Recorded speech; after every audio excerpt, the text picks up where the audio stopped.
రాష్ట్ర రాజకీయాల్లో ఆ జిల్లాది ప్రత్యేక స్థానం.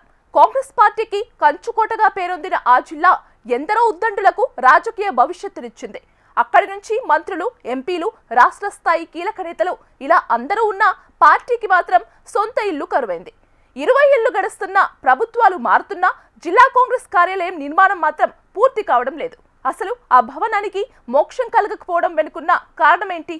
నేతల మధ్య సమన్వయ లోపం పార్టీ క్యాడర్ను ఎలా ఇబ్బంది పెడుతోంది? హేమీలున్న జిల్లాలో పార్టీకి గూడు లేకపోవడం వెనుక మర్మమేంటి?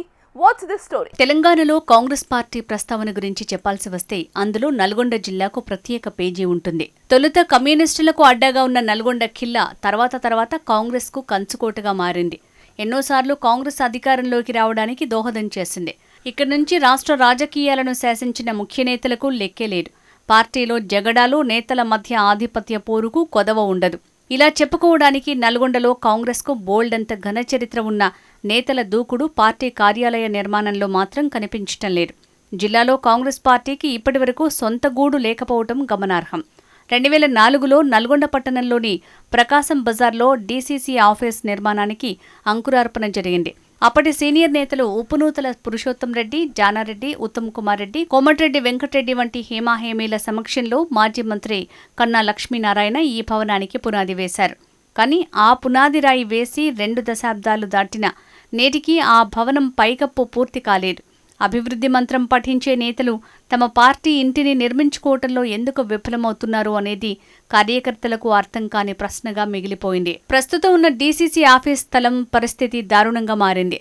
సరైన భద్రత లేకపోవడంతో విలువైన స్థలం క్రమక్రమంగా అన్యాక్రాంతమవుతోంది. రాత్రిపూట ఈ ప్రాంతం అసాంఘిక కార్యకలాపాలకు అడ్డాగా మారుతోందని స్థానికులు ఆవేదన వ్యక్తం చేస్తున్నారు. ఒకప్పుడు పార్టీ సమావేశాలతో కళకళలాడిన చోట ఇప్పుడు తుప్పలు పెరిగి పిచ్చి మొక్కలతో నిండిపోయింది. స్వరాష్ట్రంలో 10 ఏళ్లు అధికారంలో ఉన్న బీఆర్ఎస్ పార్టీ ప్రతి జిల్లా కేంద్రంలో హైటెక్ హంగులతో పార్టీ కార్యాలయాలను నిర్మించుకుంది.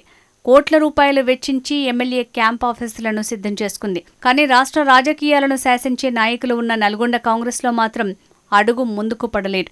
దీనికి ప్రధాన కారణం నేతల మధ్య ఐక్యత లేకపోవటమేనని స్పష్టమవుతోంది. నల్గొండ డీసీసీలో ఇప్పుడు అసలైన రచ్చ మొదలైంది. ప్రస్తుత డీసీసీ అధ్యక్షుడు పున్నా కైలాష్ నియామకాన్ని మంత్రి కోమటిరెడ్డి వెంకటరెడ్డి వ్యతిరేకిస్తున్నారనే ప్రచారం బలంగా సాగుతోంది.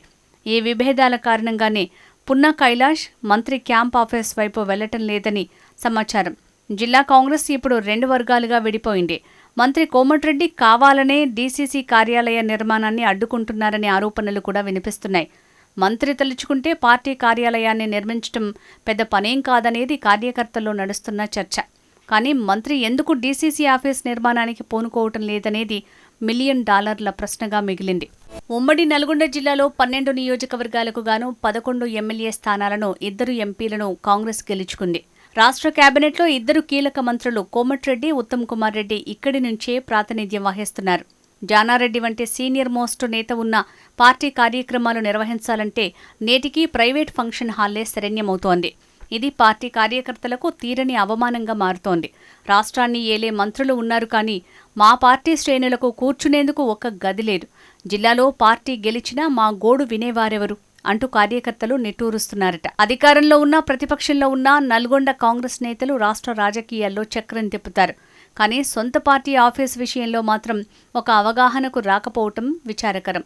ఆఫీస్ స్థలం సరిపోదని కొందరు, కొత్త స్థలం కావాలని మరికొందరు ఇలా సాకులు వెతుకుంటూ కాలం గడిపేస్తున్నారు. మరి ఇప్పటికైనా ఈ లొల్లి ఆగి డీసీసీ ఆఫీస్కు మోక్షం కలుగుతుందా, లేక ఈ నిర్మాణం మరో 2 దశాబ్దాల పాటు శిలాఫలకాలకే పరిమితమవుతుందా అనేది వేచి చూడాలి.